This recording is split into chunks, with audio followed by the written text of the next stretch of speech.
Whole network layer sir. नहीं, कोई एक टॉपिक, मतलब तुम कंजेशन कंट्रोल के बारे में बोल दो, या तुम इंटरनेट वर्किंग के बारे में बोल दो, या फिर इंटर डोमेन राउटिंग के बारे में थोड़ा बता दो, किसी राउटिंग प्रोटोकॉल के बारे में बता दो, कुछ भी, कि मेरा टॉपिक ये है, हम उसको internet topic sir. Internet topic sir, external internet and internet बोल सकती है। Yes sir. और कोई?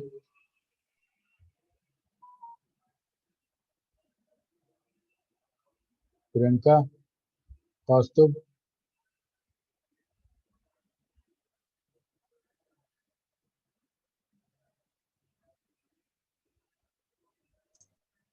काम्या, बाप, कितना दिन के बाद आई ये क्लास करने के लिए?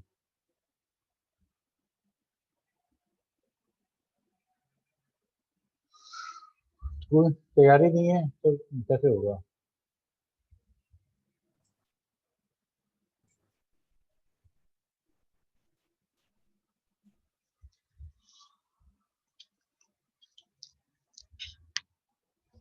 छोड़ो, क्लास स्टार्ट करते हैं।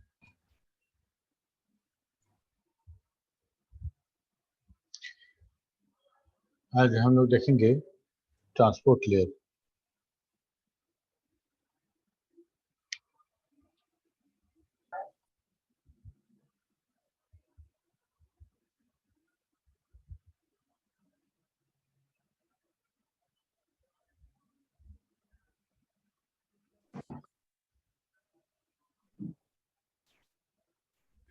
Good evening sir.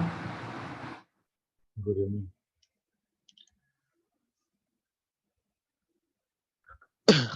Professor.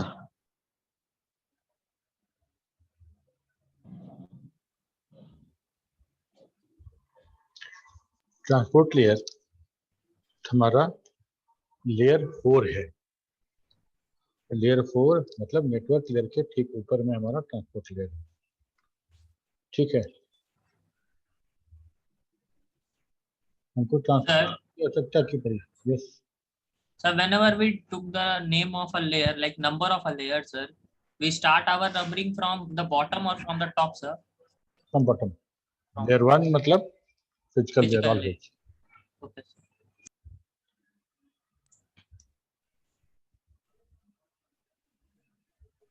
Can I answer your question, sir? Yes, you can. Sir, then basically, sir, transport layer breaks the data whatever is being whatever it accepts from the session layer into segments, sir.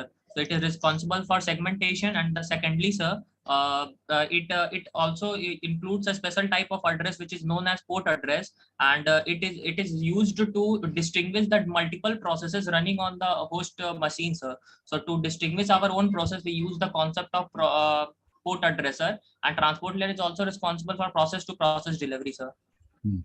And there are several protocols which are used in transport layer like TCP, UDP, SMTP. SMTP? No, sir, SMTP not. There is one more, sir, TCP, UDP, and one more. I not get it. Okay, SMTP, so sir. let's start.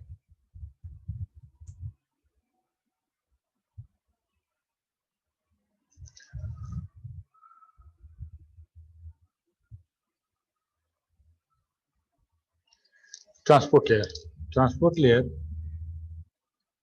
Transport layer हमारा पहला layer है जो application layer, किसी application के layer के बाहर का है, सिस्टम का है।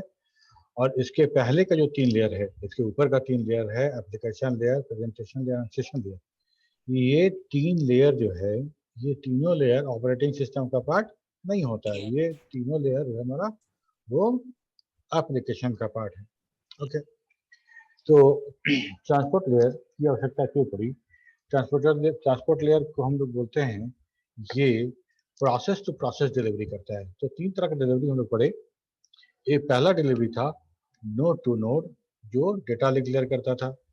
तो data link layer is responsible for node to node delivery between the neighbors node over a link. This is called node to node delivery. ये क्लियर है सबको कि हर राउटर पे जो डिलीवरी होगा, एक राउटर से, मशीन से मेरा फर्स्ट राउटर से अगला राउटर, ये जो डिलीवरी होगा ये हमारा डेटा लिंक लेयर के द्वारा होगा। It will be delivered by data link layer. और जैसे ही हम डेटा लिंक लेयर बात करते हैं तो लेयर 2 एड्रेसिंग की बात होती है। लेयर 2 एड्रेसिंग मतलब Mac MAC address, layer address. ठीक है। तो वो उस एड्रेस को यूज करते हुए हमारा डेटा लिंक लेयर काम करेगा। ओके, मेरा पर्पस क्या था, होस्ट मशीन से वो मैसेज हमारा सेंडर होस्ट से वो मैसेज रिसीविंग होस्ट पे पहुंचे, ठीक है। तो ये जो गारंटी था, ये जो रिस्पॉन्सिबिलिटी था, ये नेटवर्क लेयर का था कि होस्ट मशीन से निकला मैसेज तो वो डेस्टिनेशन होस्ट मशीन पे, डेस्टिनेशन मशीन पे वो डिलीवर कराएगा। इसको बोलते हैं होस्ट टू होस्ट डिलीवरी, ठीक है, होस्ट टू होस्ट डिलीवरी। यहाँ पे एक बात और समझने का है कि हम जिस होस्ट पे पैकेट डिलीवर करा रहे हैं, उस होस्ट पे वो होस्ट कंप्यूटर क्या करेगा उस डेटा का। एक्चुअली वो डेटा जो मैसेज जो डिलीवर हो रहा है वहां पे, वो कंप्यूटर के किस काम का, वो तो उस प्रोसेस के लिए है जिस प्रोसेस के लिए डेटा भेजा जा रहा है, जिस प्रोसेस के लिए डेटा भेजा जा रहा है उस प्रोसेस के लिए। सपोज करो हम यहाँ पे यूट्यूब पे सॉन्ग सुन रहे हैं, यूट्यूब पे हम गाना सुन रहे हैं, तो यूट्यूब से जो गाना जो स्ट्रीम होगा हमारे सिस्टम पे, तो हमारे सिस्टम पे गाना आ भी जाएगा, तो गाना हमारा सिस्टम कैसे प्ले करेगा, किसी न किसी एप्लीकेशन सॉफ्टवेयर के थ्रू ही प्ले करेगा। तो एक्चुअली वो डेटा किसको चाहिए, वो डेटा चाहिए अगर यूट्यूब का कुछ एप्लीकेशन है तो उसको चाहिए, या फिर ब्राउजर में यूट्यूब चल रहा है तो उसको चाहिए। ये बात समझ में आ रही है सबको? Yes, sir. ठीक है, ऐसा सोचो कि जूम से जो डेटा जा रहा है तुम्हारे मोबाइल पे या तुम्हारे लैपटॉप पे, ये जो स्ट्रीमिंग है, ये जो वीडियो है, ये तुम्हारे सिस्टम पे किसी न किसी प्रोसेस के थ्रू ही ऑन होगा। कंप्यूटर मतलब ऑपरेटिंग सिस्टम, उसको क्या पता है कि ये डेटा को कहाँ कैसे करना है, पता तो है ही है, पता कैसे चलेगा वही बात हम लोग कर रहे थे, ठीक है। तो इसके लिए एक अलग एड्रेसिंग चाहिए, एक अलग एड्रेसिंग चाहिए।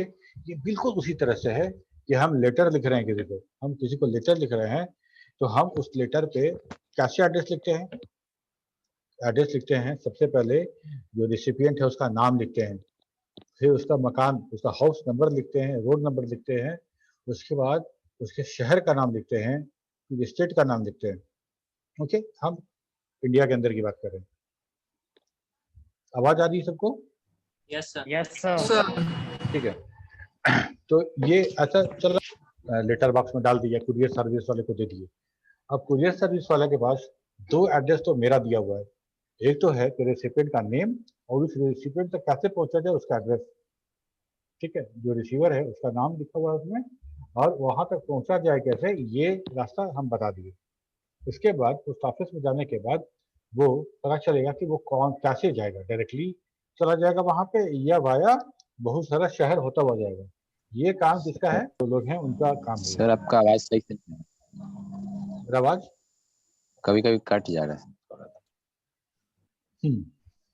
ठीक है, आज तुम आए हो ना क्लास करने के लिए, इसलिए मेरा वीडियो स्टिल हो गया है।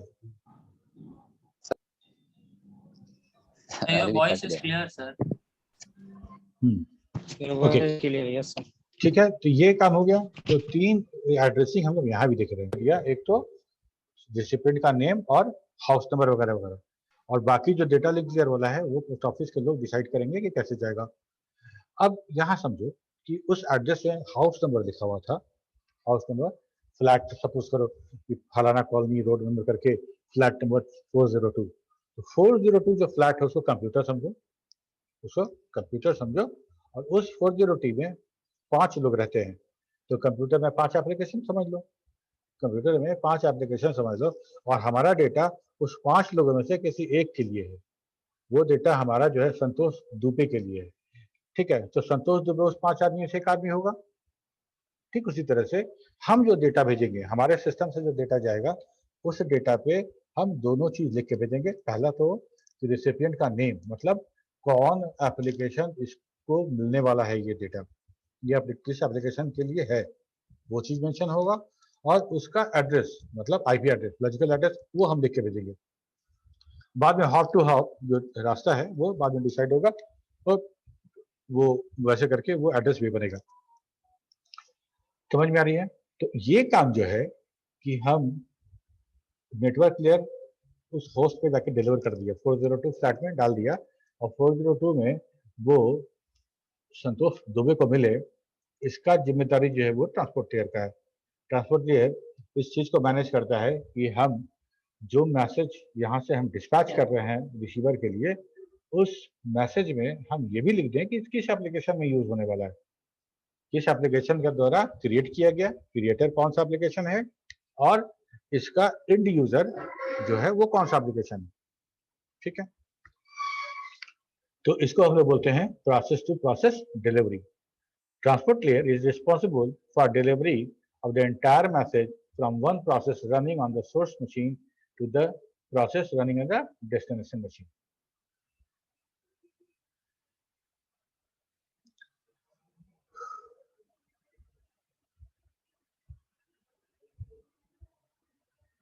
कुछ प्रॉब्लम हो रहा है?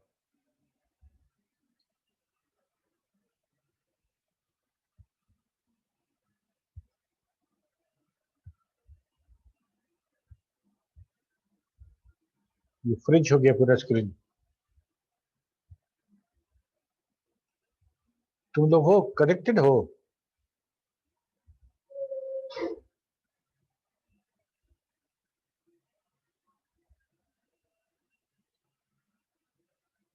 हेलो,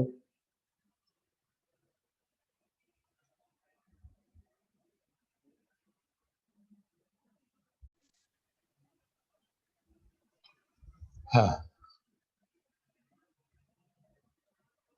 ठीक है, पूरा स्क्रीन फ्रीज हो गया था मेरा। ओके,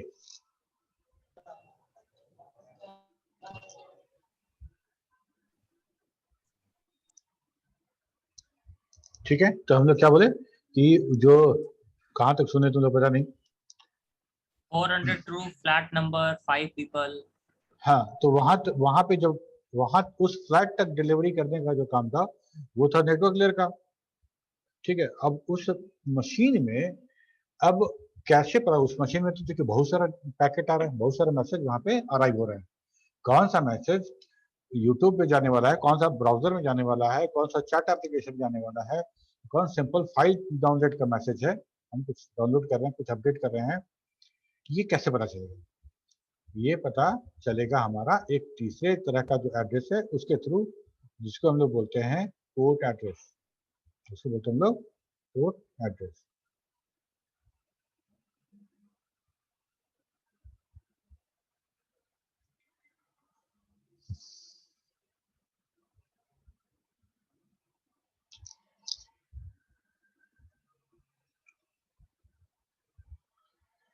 ठीक है, तो आगे बढ़ते हम लोग। तो नेटवर्क लेयर जो हम कहते हैं कि नेटवर्क लेयर तो हमको पहुंचा ही रहा है वहां पे, तो नेटवर्क लेयर जो है उसको हम बोलते हैं कि अनरिलायबल है, ये रिलायबल नहीं है। उस अनरिलायबल प्रोटोकॉल के टॉप पे हमको एक रिलायबल प्रोटोकॉल चाहिए। एक गैर जिम्मेदार आदमी है तो उसके ऊपर एक जिम्मेदार आदमी होगा, तो उस गैर जिम्मेदार से काम करवा लेगा अच्छे से। So the network layer, by use of IP address, provides a packet delivery service which is unreliable and has a limitations. क्या limitations है? Packets can be dropped, packets can arrive out of order at the destination, duplicate copies of the packet can be arrived at the destination, packets may be delivered after a long delay.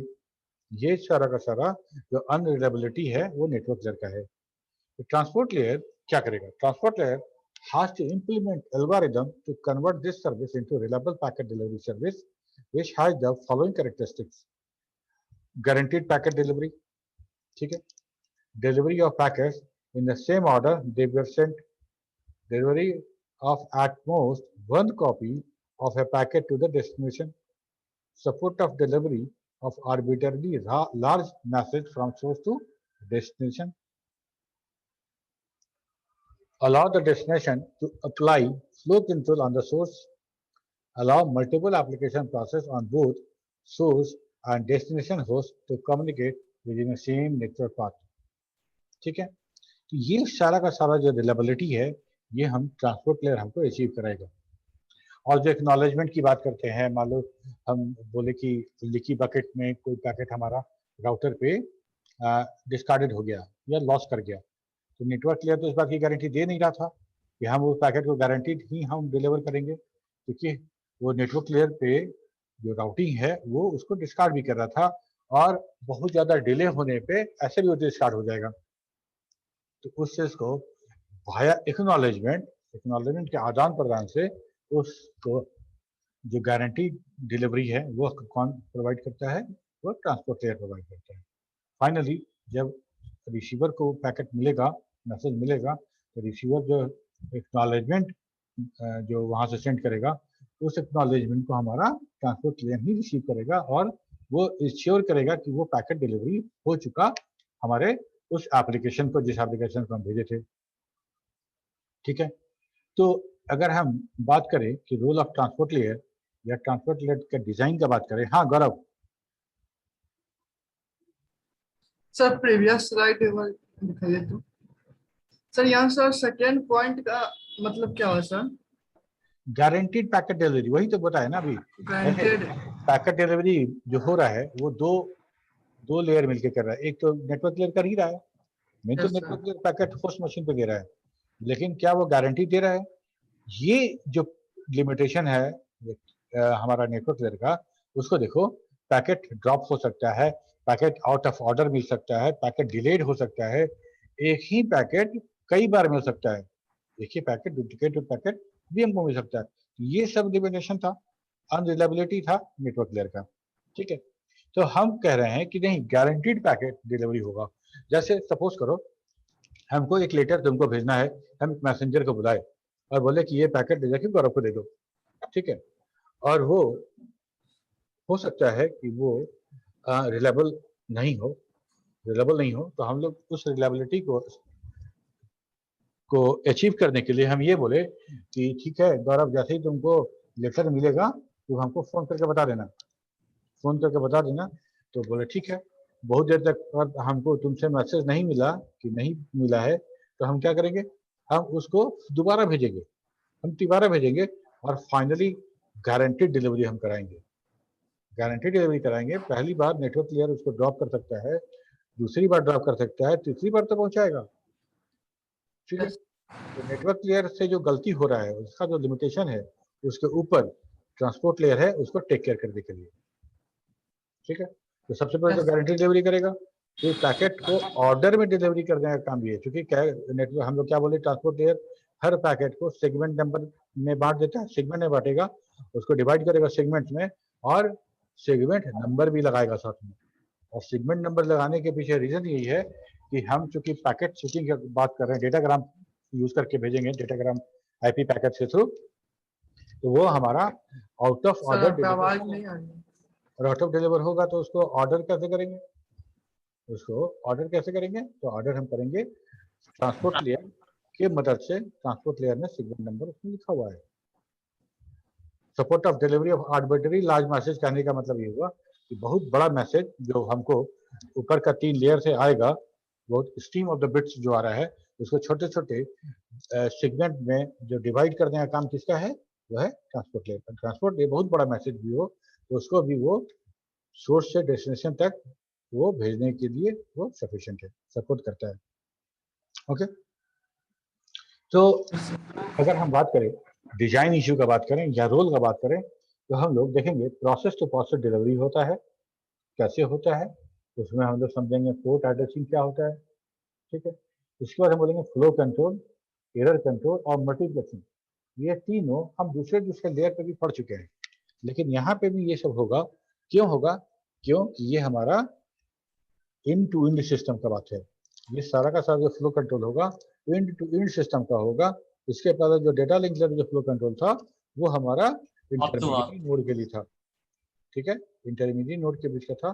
Flow control ये हो गया। Error control जो हम बात कर रहे थे कि हम लोगों ने देखा था डेटा लिंक लेयर पे जो एरर कंट्रोल हो रहा था, वो भी ठीक उसी तरह से फ्लो कंट्रोल था, फ्लो कंट्रोल का था। यहाँ पे जो एरर कंट्रोल होगा वो error control end to end का होगा, इंड टू इंड का होगा।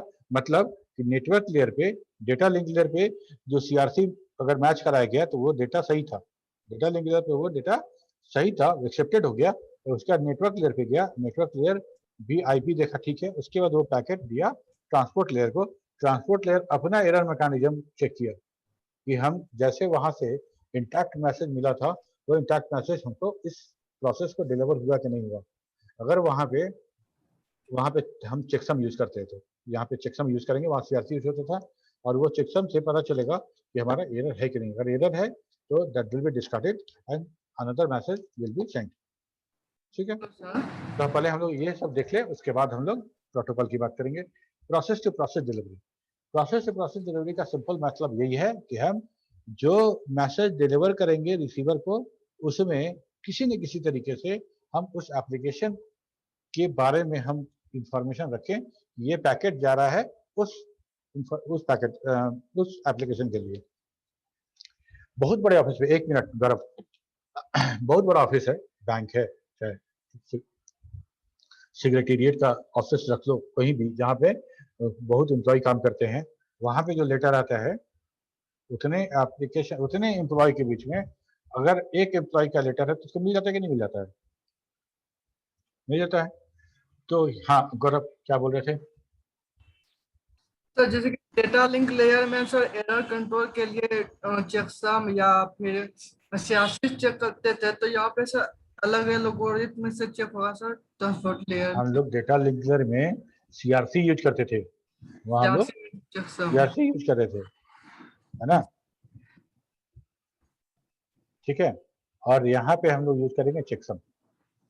ठीक, डेटा लिंक अभी आएंगे वहाँ पे, अभी यहाँ पे अभी कॉन्सेंट्रेट करो यहाँ पे। प्रोसेस टू प्रोसेस डिलीवरी समझते हैं पहले। End to end, a transport layer is responsible for process to process delivery of the message. A process is nothing but an application program running on the host. Data link layer and the network layer together delivered the message to the host machine.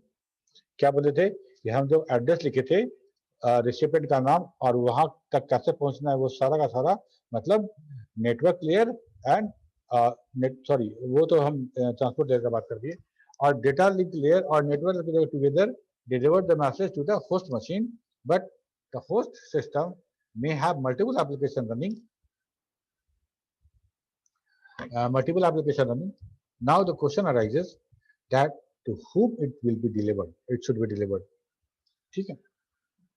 Then transport layer divide the bits got into the segment and add a segment number to each segment, and a new kind of address is also added in the segment that is called port number. Port number. समझो पहले port number के बारे में. Each communicating process is assigned a specific port number. In order to select among multiple processes running on the destination host, a port number is required. कैसे जानेंगे? नाम होगा तब ना हम संतोष दुबे को डिलीवर करेंगे लेटर। अगर नाम नहीं पता होगा तो कैसे होगा? तो हमको जितना एप्लीकेशन रनिंग हो रहा है, जितना एप्लीकेशन रन हो रहा है, जो नेटवर्क एसोसिएटेड है, जो नेटवर्क एप्लीकेशन है, उस सब को एक पोर्ट नंबर असाइन कर दिया गया है। और ये दैट इज, हम लोग जो बोलते हैं कि हमारे कंप्यूटर में वो जो चार्ट लगाने के लिए और पेनड्राइव लगाने के लिए पोर्ट है, that is not, this port is different, this is not like that. Okay, so in order to select among multiple processes running on the destination host, a port number is required. The port number, जो address है, port number addressing, ये 16 bit का होगा, that is 16 bit integer between 0 to 65,535। 16 bit में 2 to the power 16 करेंगे तो हम लोग को यही आएगा वैल्यू, और इतना पोर्ट नंबर हमारे पास होगा। और port numbers are assigned by internet assigned numbers authority, IANA, और सारा पोर्ट नंबर नहीं, कुछ पोर्ट नंबर। तो जो हमारा जो वेल नोन पोर्ट नंबर है, देखो IANA has divided the port numbers in 3 categories. Well known ports, the port ranging from 0 to 1023, ये जो पोर्ट है, ये पोर्ट IANA ने इसको डिलीवर किया है और इसको सेट कर दिया है, और HTTP मतलब अलग अलग प्रोटोकॉल के लिए अलग अलग पोर्ट फिक्स कर दिया गया है।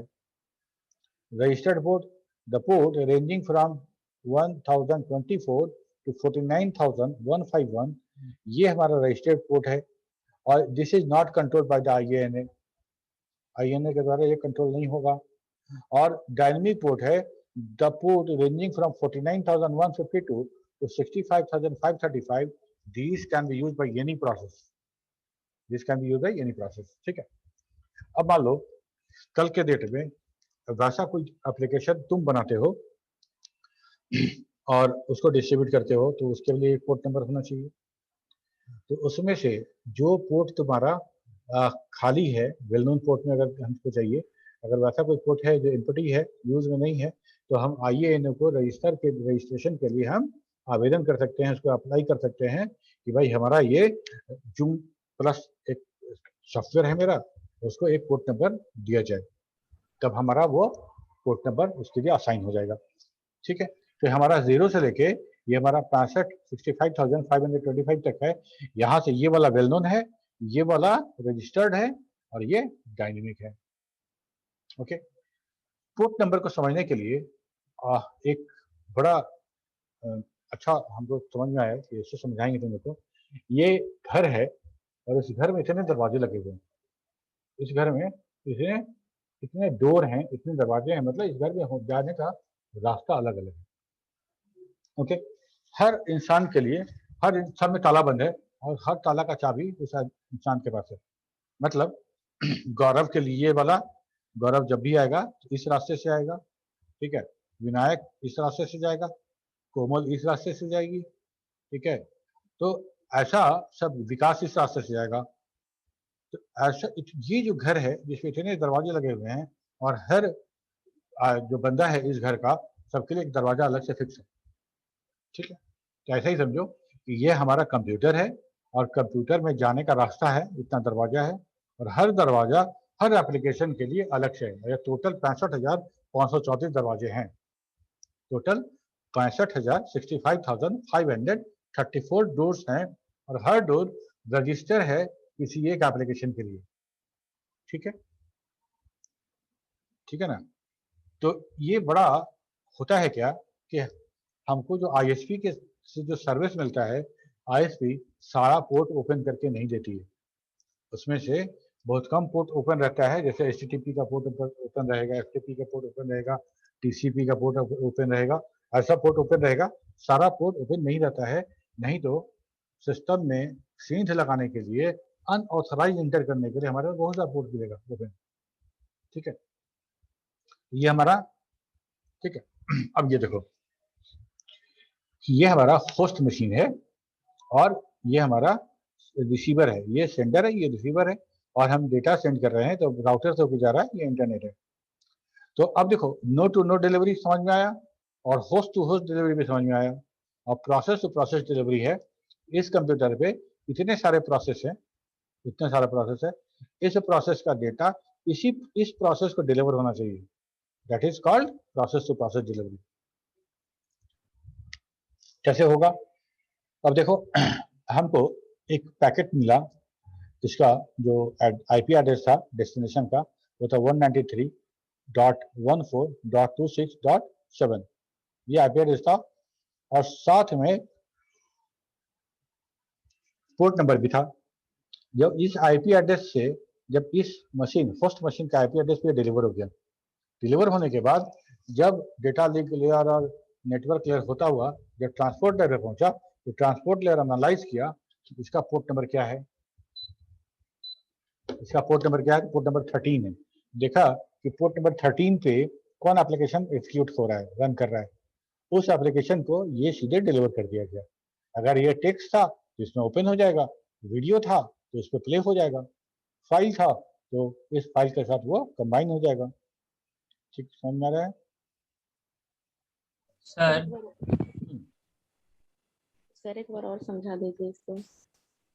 हाँ ठीक है, विनायक क्या बोले?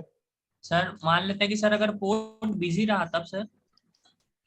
पोर्ट बिजी कैसे रहेगा? पोर्ट नंबर है ना, जैसे तो मतलब रोल नंबर है, रोल नंबर है, तो अगर मान लो हम लिख दें कि ये वाला जो पैकेट आया है रोल नंबर 13 के लिए है, तो हम क्लास में आएगा, क्लास में नेटवर्क लेयर जो है वो क्लास में लेके चला आया, ठीक है, जो मैसेंजर है वो नेटवर्क लेयर था, वो क्लास में लाके दे दिया, हम वहाँ क्लास ले रहे थे, तो समझो हम ट्रांसपोर्ट ले रहे हैं, हमको वो पैकेट डिलीवर हो गया, हम देखेंगे पैकेट को, बोलेंगे रोल नंबर 13 लो तुम्हारा पैकेट, ठीक है, तो that is nothing but a number to recognise all recognise one process among all running process. ठीक है, ठीक है प्रियंका, देखो हम लोग क्या बात कर रहे हैं कि हमको एक मैसेज मिला, एक मैसेज में, उस मैसेज में आईपी एड्रेस होगा, ये सुनो, यस सर। वो आईपी एड्रेस है 193.14.26.7 और इस आईपी एड्रेस को खोजते खोजते हमारा जो डेटा लिंक लेयर है यहाँ तक पहुँच गया। अब यहाँ पहुँच गया तो यहाँ डिलीवरी किया, डिलीवरी करने के बाद जब नेटवर्क लेयर देखा कि भाई जो सही जगह पे पहुँचा है वो क्लियर किया इसको, और इसके बाद ये वापस ट्रांसपोर्ट लेयर को दिया, जैसे क्लास में हमको मिला था। तो ट्रांसपोर्ट लेयर देखा कि भाई पोर्ट नंबर क्या लिखा हो, जो यहाँ पे ये जो ग्रीन वाला है ये ट्रांसपोर्ट लेयर का हेडर है। ठीक है, यस सर। उसमें हम लोग का एक पोर्ट नंबर लिखा था 13। अब ये देखिएगा कि इतना प्रोसेस डॉट डॉट करने का मतलब बहुत सारा प्रोसेस है यहाँ पे, लिखते ना 1...n, यस सर। तो वैसा प्रोसेस रन हो रहा है यहाँ पे। इन सारे प्रोसेस में पोर्ट नंबर 13 पे कौन प्रोसेस रन हो रहा है? जो तो पोर्ट सर यहाँ नंबर पर 13 पे जो प्रोसेस रन कर रहा है या जिस प्रोसेस को ये पोर्ट अलॉट किया गया है उस प्रोसेस को ये डिलीवरी कर दिया जाएगा मैसेज। ठीक है, मान लो ये प्रोसेस क्या क्या हो सकता है, ये प्रोसेस हमारा हो सकता था यूट्यूब का गाना चल रहा हो, वीडियो, सर या हो ऑडियो सकता वीडियो था दोनों हो सकता है। ऑडियो भी हो सकता है और वीडियो भी हो सकता है। ऑडियो हो सकता था, वीडियो हो सकता था, जूम का क्लास हो सकता था, यस या कोई हम फाइल डाउनलोड कर रहे थे, तो उस हम्म। फाइल का, उसी फाइल का एक पैकेट ए था, एक पैकेट ए था, और इसको डेटा लिंक लेयर उसको सेगमेंट में अरेंज करके हमको देगा, तो ये इसके साथ अपडेट होता जाएगा वो पैकेट। तो ये सारा का सारा जो है बात वो यही है कि पोर्ट नंबर को देखते हुए उस डेटा को रिलेटेड एप्लीकेशन पे डिलीवर कर दिया जाए। काम खत्म हो गया। मेरा यही तो था ना कि हम हब टू हब करते हुए हम पहुंचेंगे डेस्टिनेशन पे, डेस्टिनेशन पे पहुंचेंगे तो डेस्टिनेशन का वो हम कहेंगे कि डिलीवर हो गया, और उसके बाद हम प्रोसेस टू प्रोसेस डिलीवरी की बात करेंगे। ठीक है, हेलो सर। हम्म, सर पोर्ट नंबर किसी एप्लीकेशन या वेबसाइट का इंडिविजुअल होता है सर? अभी हम लोग पोर्ट नंबर के बारे में हम देखे तो हम लोग ये देखे कि पोर्ट नंबर जो है हमारा वो IANA के द्वारा दिया गया है, वेल नोन पोर्ट जो है। ठीक है, और तुम अपने कंप्यूटर में रन में जाके रिसोर्स मॉनिटर RESMON ऑन करोगे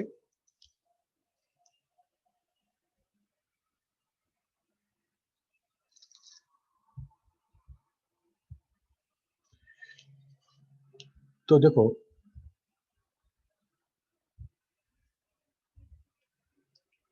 यहाँ TCP कनेक्शन दिखा रहा हूँ तुमको,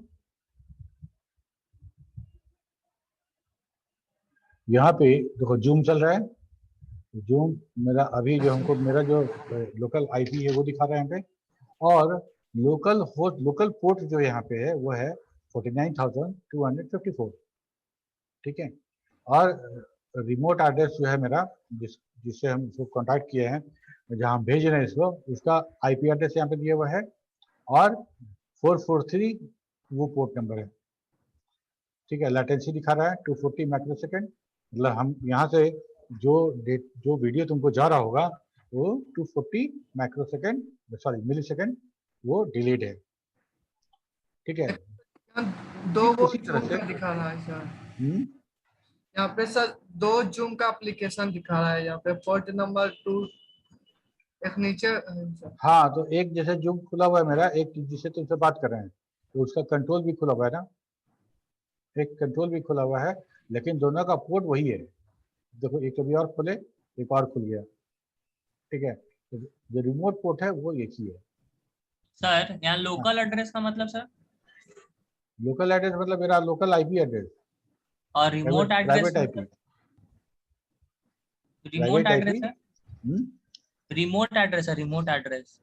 रिमोट पोर्ट। रिमोट एड्रेस कहने का मतलब कि जैसे हम इसको ब्रॉडकास्ट जो मेरा हो रहा है, ब्रॉडकास्ट जो मेरा हो रहा है तो इस एड्रेस पे हो रहा है, इस एड्रेस से हो रहा है मेरा। ठीक है, ये एड्रेस या तो हो सकता है कि जूम के सर्वर का हो, और या फिर हो सकता है कि ये हमारा जो राउटर है उसका हो, मतलब हमारे जस्ट गेटवे के का जो फर्स्ट राउटर जो होगा उसका होगा। लेकिन नहीं, हमको लगता है ये जो है ये जूम का ही होना चाहिए। आई डोंट नो इसका एड्रेस है ये। रिमोट एड्रेस करने का मतलब कि हम जो हमारा जो निकला पैकेट जो डिफॉल्ट गेटवे है उसके आगे कौन सा एड्रेस है, ठीक है। तो ये हमारा Yes. आईपी एड्रेस है, सॉरी ये हमारा पोर्ट है सबके साथ। यहाँ पे देखो ओरेकल है, ओरेकल को भी 49,160 है, और ये 1521। तो इस तरह का हमारा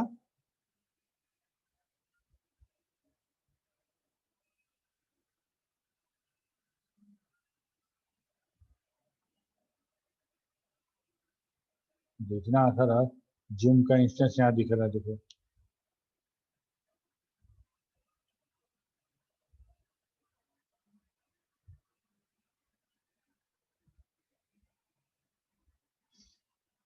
ठीक है।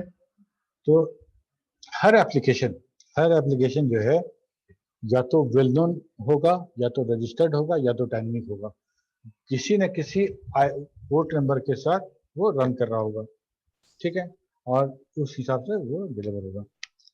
तो इसका मतलब ये हुआ कि हम किसी पैकेट को अगर हम किसी रिसीवर तक पहुंचाना चाहते हैं तो हमको दो एड्रेस चाहिए।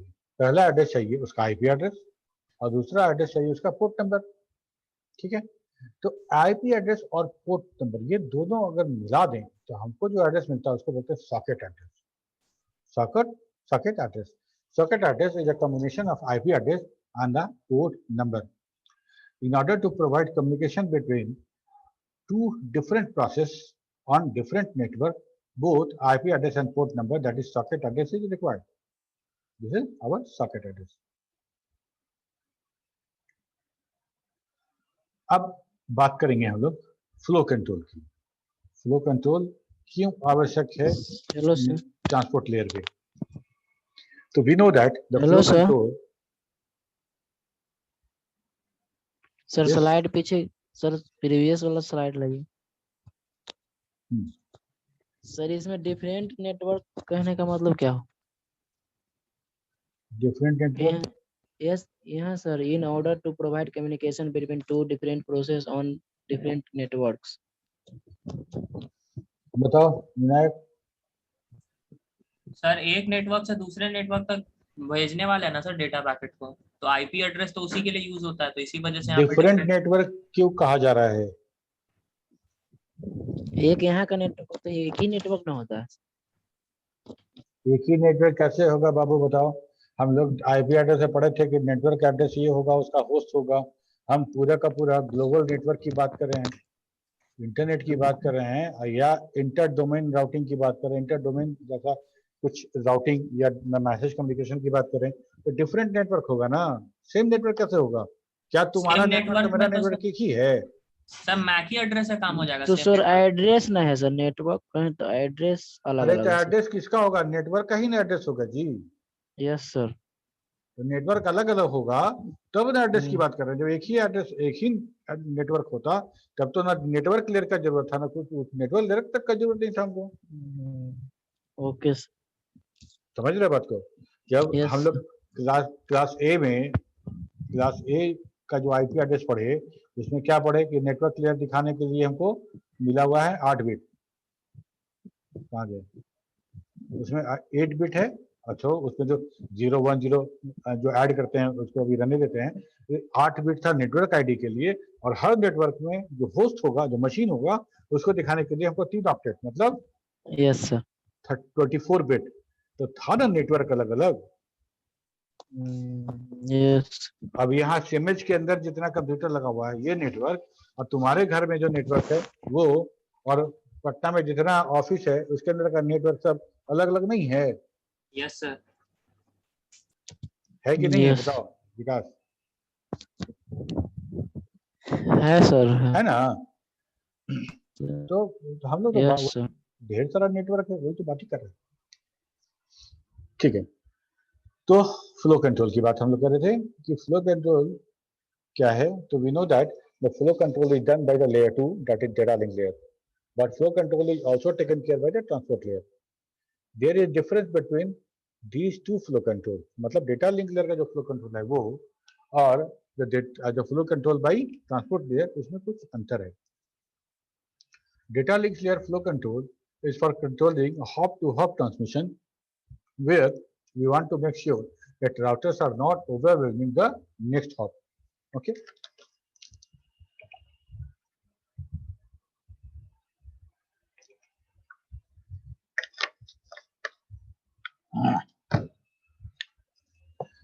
ये तो हो गया.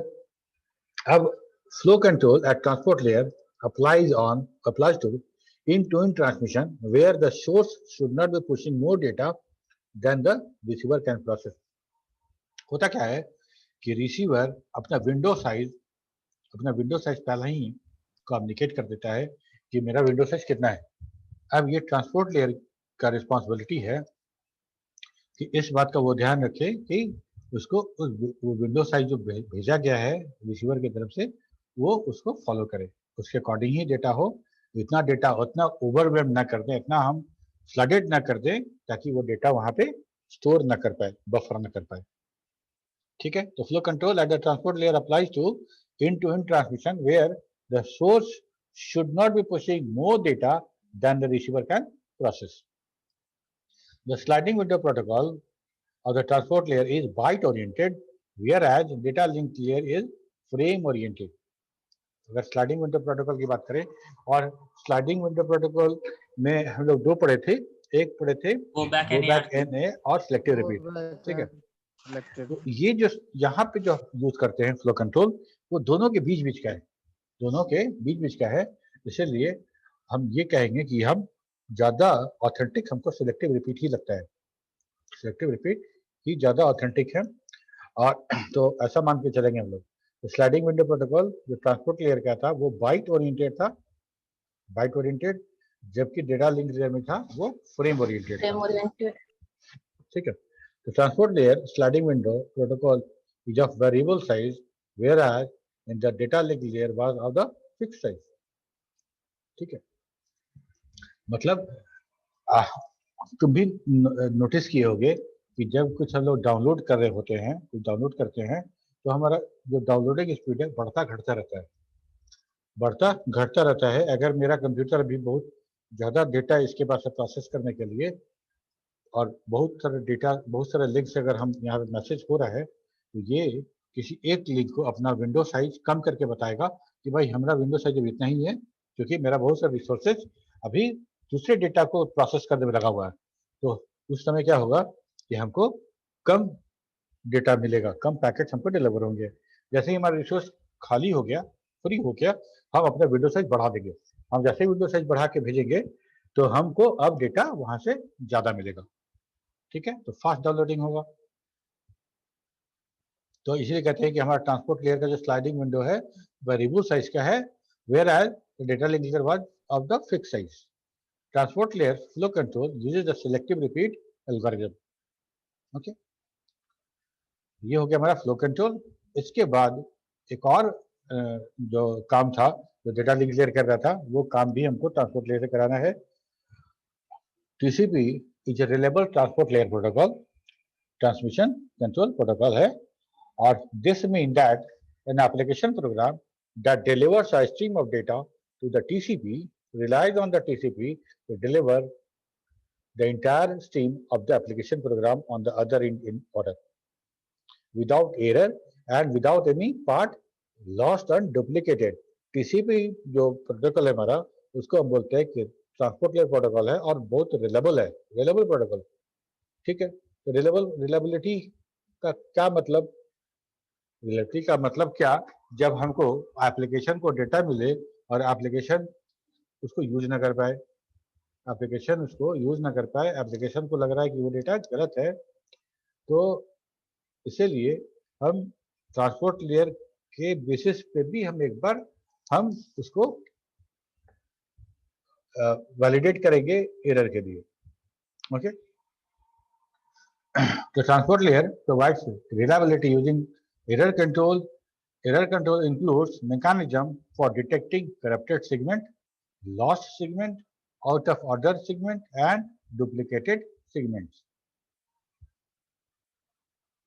Error detection in transport layer is achieved through the use of checksum.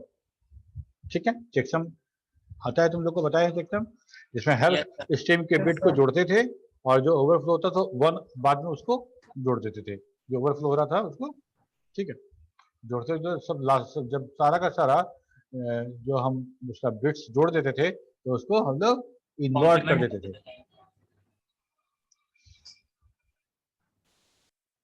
Multiplexing. Multiplexing का मतलब क्या? मल्टीप्लेक्सिंग जो अभी तक हम देखे थे, हम लोग अभी देखे थे फिजिकल लेयर में, उसमें हम लोगों ने देखा था कि एक लाइन था और उस लाइन पे मल्टीपल जो सिग्नल थे उसको मिक्स करके एक साथ भेज रहे थे हम लोग. यहाँ प्रॉब्लम क्या हो रहा है कि देखो, there are many application on the sending machine wants to send data. हमारे पास क्रोम है, जूम है, चैट एप्लीकेशन है, ब्राउजर में हम यूट्यूब खोले होंगे, ऐसा बहुत सारा चीज यहाँ खुला हुआ है, तो सारा का सारा डेटा सेंड करने वाला है. और ये जो 3 कलर है वो ये हमारा एप्लीकेशन लेयर, प्रेजेंटेशन लेयर और सेशन लेयर दिखा रहा है. ये तीनों लेयर सबके पास है, ठीक है, लेकिन ट्रांसपोर्ट लेयर तो अकेला है. ट्रांसपोर्ट लेयर सबके लिए एक ही है. इसके बाद का सारा जो लेयर है सब एक ही है, वो सब मल्टीपल नहीं है. तो ट्रांसपोर्ट लेयर को इस क्रोम का डेटा भी हैंडल करना है, इसका भी हैंडल करना है, इसका भी हैंडल करना है. ये सारा डेटा दो काम कर सकते थे. एक तो काम ये कर सकते थे कि हम कहेंगे नहीं तुम दोनों अभी बैठो, हम अभी चैट एप्लीकेशन सारा डेटा सेंड कर देंगे, तब हम तुम्हारे पास आएंगे, ठीक है, फर्स्ट इन फर्स्ट सर्व, या फिर प्रायोरिटी बेस्ड हम डेटा हम एक एक एप्लीकेशन का सेंड करते. लेकिन उससे क्या प्रॉब्लम था, उसमें कोई ना कोई एप्लीकेशन ऐसा होगा जो स्टार्व कर जाएगा. Yes, sir. ठीक है, दिक्कत हो जाएगा. तो हम लोगों ने तब दूसरा आइडिया ये था कि ऐसा करते हैं कि मेनी टू वन टाइप का रिलेशन बनाते हैं, all the data coming and going from single line. ठीक है, तो ये सारा का सारा डेटा मल्टीप्लेक्स हो जाएगा. मल्टीप्लेक्स होने का मतलब ये मत समझ लेना कि क्रोम का डेटा जूम का डेटा दोनों मिक्स कर देंगे, वो नहीं होगा ये. लेकिन क्या है कि क्रोम का डेटा, क्रोम का पैकेट सेगमेंट जा रहा है, उसके पीछे जूम का जा रहा है, उसके पीछे चैट का जा रहा है, उसके पीछे फिर क्रोम का जा रहा है, उसके पीछे फिर जूम का जा रहा है. ऐसे हम लोग उसको मल्टीप्लेक्स करेंगे ताकि सारा एप्लीकेशन ट्रांसपोर्ट लेयर के सर्विस को यूज कर सके. Okay, there are many applications on the sending machine wants to send data. You also know the first 3 layer resides on the application itself, but there are only one network layer. ठीक है, so at the sender side, there may be several processes that need to send packets. However, there is only one transport layer protocol at any time. This is a many to one relationship and require multiplexing. Transport layer accept messages from different processes running on the machine and differentiate those by the different port number. After adding the header, the transport layer passes the packet to the network layer. ठीक है, ये हमारा हो गया, multiplex हो गया. Multiplex होने के बाद मान लो एक ही सिस्टम पे, हम अपने सिस्टम से तुम्हारे सिस्टम पे हम मल्टीपल एप्लीकेशन भेज रहे हैं, जूम के साथ भी भेज रहे हैं, चैट भी कर रहे हैं किसी एप्लीकेशन के साथ, और कुछ और मेरा है जो फाइल तुम डाउनलोड कर रहे हो मेरे सिस्टम से. अगर वैसा कुछ है तो हमारा डीमल्टीप्लेक्सिंग भी होना चाहिए, सारा का सारा एक साथ हो जाएगा. तो डीमल्टीप्लेक्स कैसे करेंगे? तो डीमल्टीप्लेक्स होगा हमारा ट्रांसपोर्ट लेयर पे. क्योंकि ट्रांसपोर्ट लेयर के नीचे नेटवर्क लेयर पे उसको सिर्फ आईपी एड्रेस समझ में आता है, और जो आईपी एड्रेस उस सिस्टम का है उस सबको वो रिसीव करता जाएगा, और रिसीव करके वो देता जाएगा ट्रांसपोर्ट लेयर को. ट्रांसपोर्ट लेयर उसका शॉर्टिंग करेगा. शॉर्टिंग करने में जैसे चिट्ठी शॉर्टिंग होता है पोस्ट ऑफिस में, पटना वाला इधर और मुजफ्फरपुर वाला इधर, ठीक है, ठीक उसी तरह से वो सारे सेगमेंट को देखेगा और पोर्ट नंबर के आधार पर उसको शॉर्टिंग करता जाएगा. ये तुम ले जाओ, ये तुम ले जाओ, ये तुम ले जाओ. ठीक है, ये हो गया डीमल्टीप्लेक्सिंग. ठीक है, क्लियर है? Yes, sir. After the receiver side, at the receiver side, the relationship is one to many, and that's why it will require demultiplexing. The transport layer receives a datagram from the network layer after error checking and dropping of the header. The transport layer delivers each message to the appropriate process based on the port number. ठीक है, तो यहां तक मेरा हो गया. इसके बाद हम लोग बात करेंगे प्रोटोकॉल की. क्या क्या प्रोटोकॉल था ये इस प्रोटोकॉल के बारे में. तो हमको लगता है कि आज यहीं तक रहने देते हैं, और तुम लोग को अगर इस पे से सवाल कुछ पूछना है, जो डिस्कशन करना है, तो किया जाए. Sir, what is dropping? Dropping, Yes, sir. कहाँ ड्रॉपिंग पड़ी? सर अभी लास्ट स्लाइड में भी था और एक जगह और था. ड्रॉपिंग का बहुत मतलब है. एक तो ड्रॉपिंग होता है जो राउटर ड्रॉप कर देता है पैकेट को, मतलब हाँ. अच्छा, इस ड्रॉपिंग की बात करिए. ड्रॉपिंग मतलब टर्नकेटिंग. Yes, sir.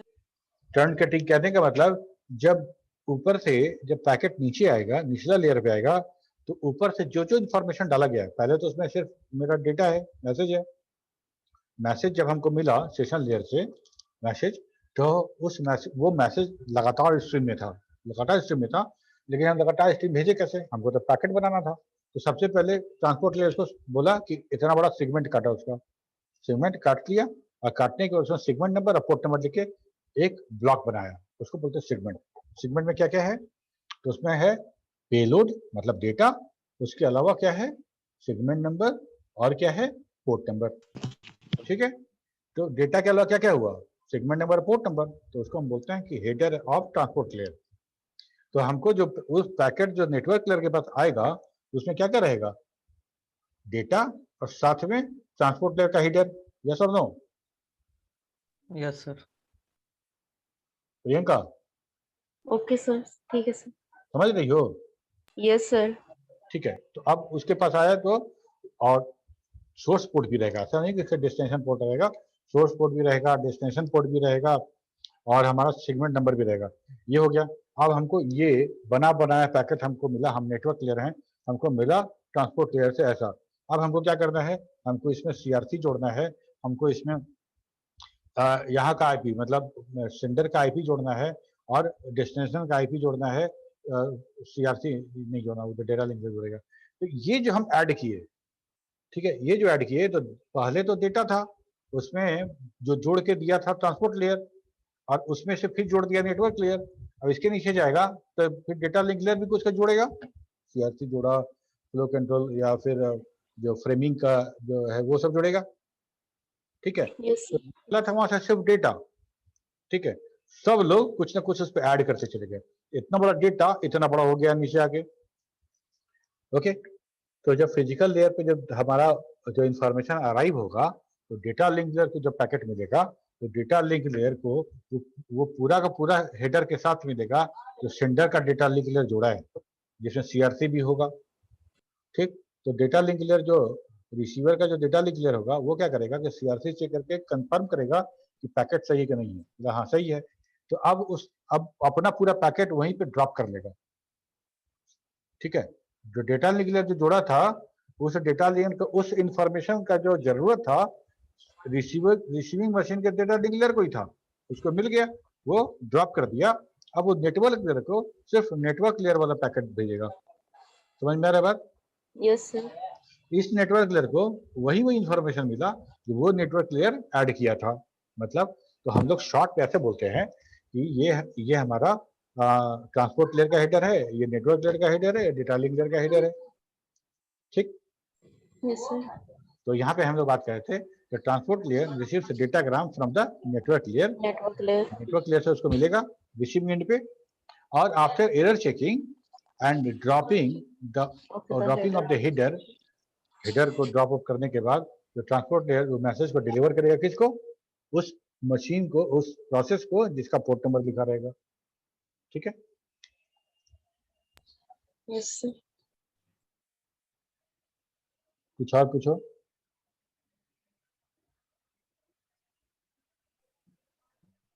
Hello sir. Sir question है out of this slides. Shankar क्या बोले? क्वेश्चन है out of this slides. Out of the slide yes sir कि सर पीसी में गार्बेज क्रिएट होता है तो वो स्लो परफॉर्मेंस करता है। पीसी में garbage yes sir garbage file जो क्रिएट होता है वो परफॉर्मेंस। टेम्पोररी फाइल टेम फाइल ना। यस सर तो क्या करता है? पीसी को परफॉर्मेंस को भी इफेक्ट करता है। बिल्कुल करेगा ना। तुम्हारा मतलब कि हमारा सी ड्राइव है जहाँ ऑपरेटिंग सिस्टम है, उसमें हमारा जगह कम है, हमको मेरा जगह कम है, तो हमको क्या करना पड़ेगा? और हमारा अगर बहुत ज़्यादा प्रोसेस हम रन कराते हैं, बहुत ज़्यादा प्रोसेस अगर मेरा है, तब हम क्या करेंगे कि वर्चुअल मेमोरी यूज होता है।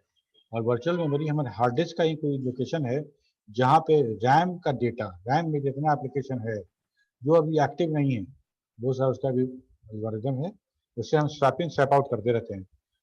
तुम कभी नोटिस करना कि कोई एप्लीकेशन खुला हुआ है, उसको मिनिमाइज कर दो और बहुत देर तक मिनिमाइज छोड़ दो उसको, और कुछ और काम कर रहे हैं, और बहुत देर के बाद उस मिनिमाइज एप्लीकेशन को जब ओपन करोगे कि मैक्सिमाइज हो जाए तो टाइम लगेगा उसको।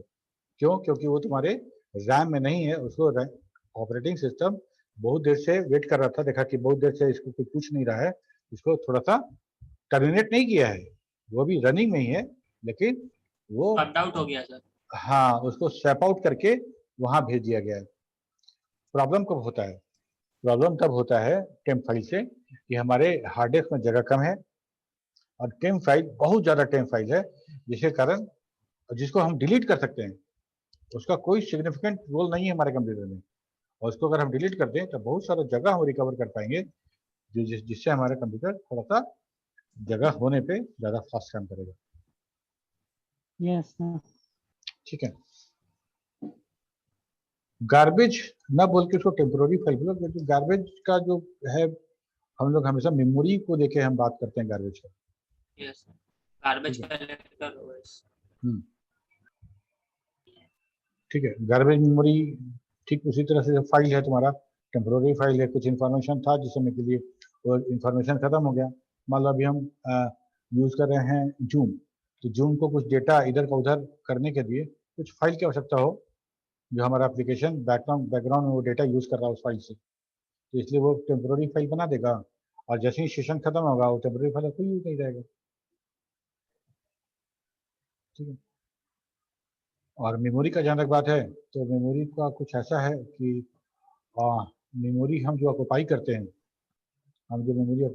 हैं, वो मेमोरी से टर्न जैसे ही वो एप्लीकेशन हमारा टर्मिनेट होता है, वो मेमोरी से फ्लश हो जाना चाहिए, वो फ्री मेमोरी पूल एरिया में उसको ऐड हो जाना चाहिए। तो इस बात का ध्यान ऑपरेटिंग सिस्टम रखता है, और वो हर थोड़े थोड़े समय पे पीरियडिकली टेस्ट करता है, चेक करता है कि कौन कौन सा एप्लीकेशन हमारा जो है वो भी टर्मिनेटेड है लेकिन मेमोरी में है। ठीक है, इन दैट अगर उसको पता चलता है तब वो उसको रिकवर करता है, ठीक है। लेकिन हम जब सॉफ्टवेयर बनाते हैं तो इफिशिएंसी के ख्याल से हम गार्बेज कलेक्टर हम खुद से लिखते हैं, उसमें गार्बेज कलेक्टर खुद से लिखते हैं कि हमारा जैसे ही हम प्रोग्राम हम क्लोज कर रहे हैं, प्रोग्राम बंद कर रहे हैं, तो हम कुछ वैसा काम करें जैसे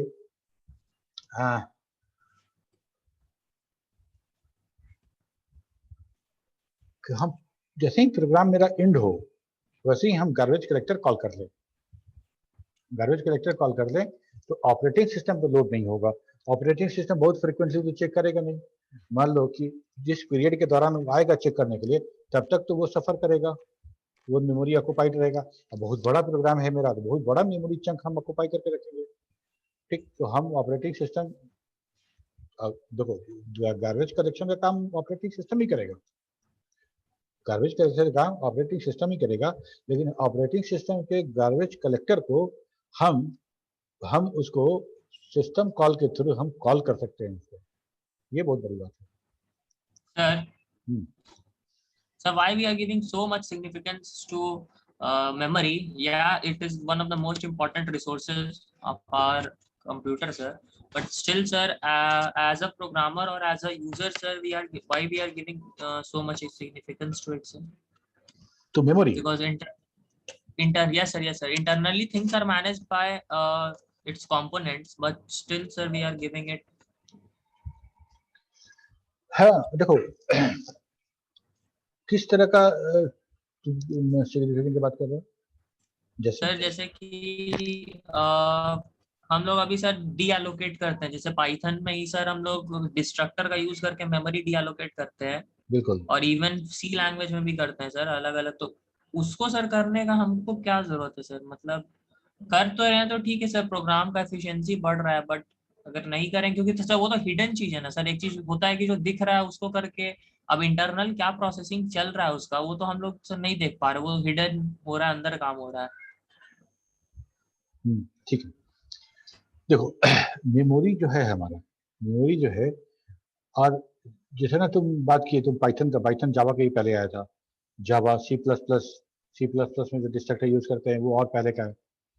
तो ये जिस समय का एप्लीकेशन बना हुआ है उस समय हमारे पास मेमोरी टेक्नोलॉजी इतना ज़्यादा नहीं था जो अभी है, और ना ही हमारा ऑपरेटिंग सिस्टम इतना इफिशियंट हुआ करता था। इतना इफिशियंट हमारा ऑपरेटिंग सिस्टम भी नहीं था जितना आज है। और मेमोरी इतना सस्ता और इतना बड़ा बड़ा हम जो रैम बना लेते हैं, छोटा छोटा स्ट्रक्चर में बड़ा बड़ा रैम, जो हम सेमीकंडक्टर में जो हमको जो एक्सपर्टीज मिला है वो पहले नहीं था। पहले उसके कारण क्या होता था कि हमारे कंप्यूटर मेमोरी बहुत कम होता था, रैम का साइज बहुत छोटा होता था, और उस रैम साइज को, बहुत छोटा सा रैम साइज को हमको सारे एप्लीकेशन के पीछे डिस्ट्रीब्यूट करना था, सारे एप्लीकेशन के पीछे डिस्ट्रीब्यूट करना था।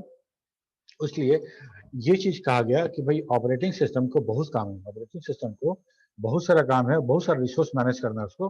तो वो गार्बेज कलेक्टर का काम, गार्बेज कलेक्टर काम कितना कर पाएगा?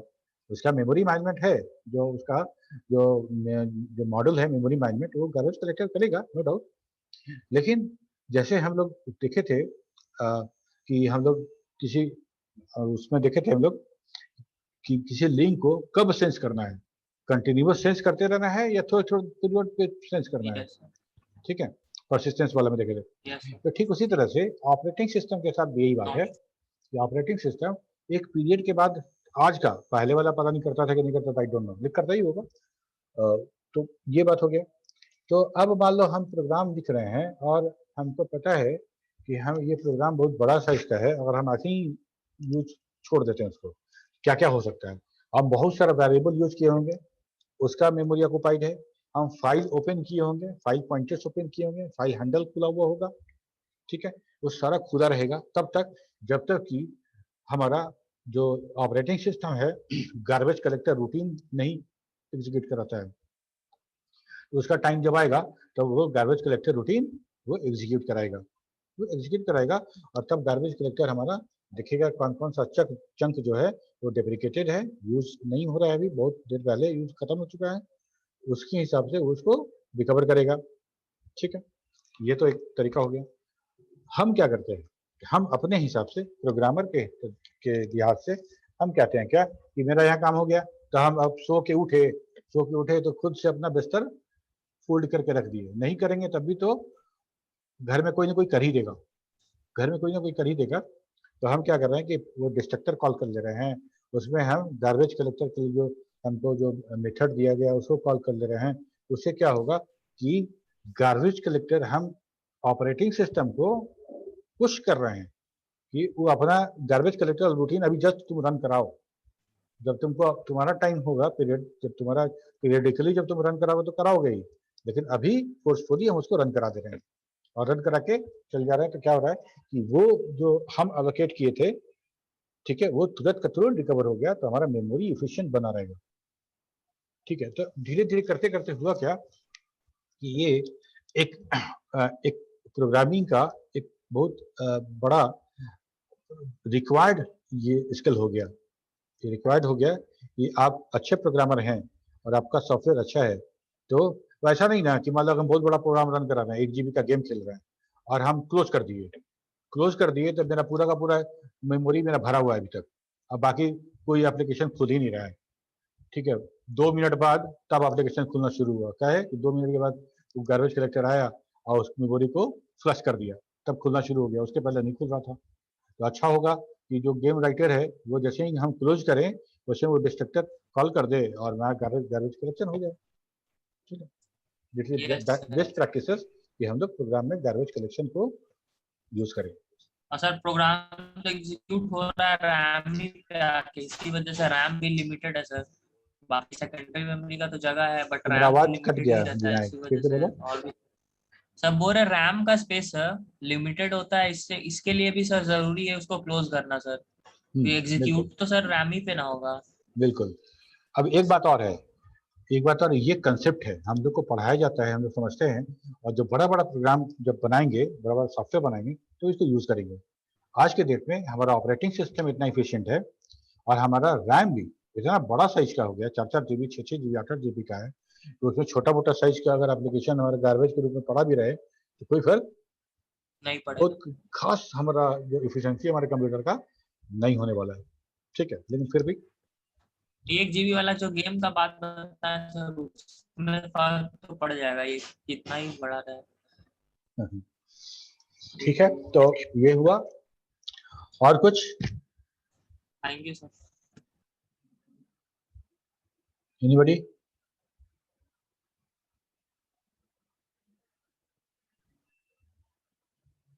विकास समझ में आ रहा है?